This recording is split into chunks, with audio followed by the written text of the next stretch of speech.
Selamünaleyküm. Ben Aşakkalan Mahallesi Şehitesi Sosyolojik Bolaman. Evvelen başı Muhterem Prezidentimizin 2005 yıl 10 sentyabrda 163. sağlığı kararı çıktı. Bunda yaş yetekçiyen vesifeler ve 9 nefer olsa hazır günde 4 tane vesife belirlet verdi. Birincisi misal için yaşlarımızdan bu işancını açırış, belliğini temirleş, spor musabakalarına cevap kılış. Şu boyunca belirler ötürde esasen 4 de vazifesi. Bu boyunca 2026 yıl birinci şarkı dağımında bellik testimler 9 nefer yaş getirgen bulup bu vilayet derecesindeki rehberler bekletildi. Hazır günde bulan 100% belliği temirlendi. 9 nefer yaşlı, mesela etadan olsa 1 nefer daimi gece araştırdı, 2 neferden 120 milyon son kredi hazırlatıldı, 2 nefer yaşımız müddetli harbi hizmete cevap kılındı.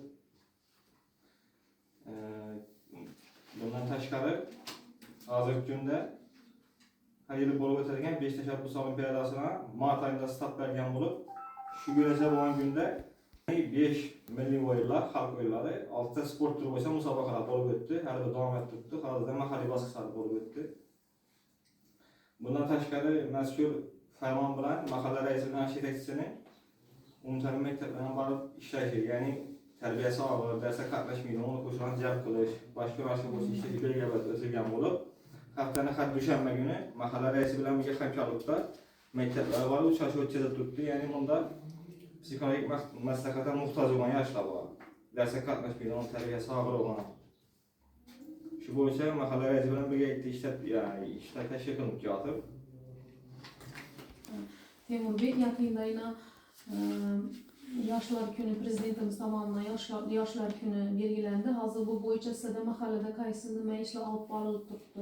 Şuna boyunca bir kısalat verseniz ki bu dokumentlerin, hüccetleriniz bile hemmesi bilen tanıştım. Hemmesi doğru, qanıqarlı, ben hemmesini düşündüm. Şu boyunca bir azına məlumatlar verseniz. Doğru açık ötdüyüz, yakında Prezidentimiz buna yaşlar uçraşı bulup ötdü. Yani bunda yaşlara 34 yıldaki buradaki yarlama belli açık ötüldü.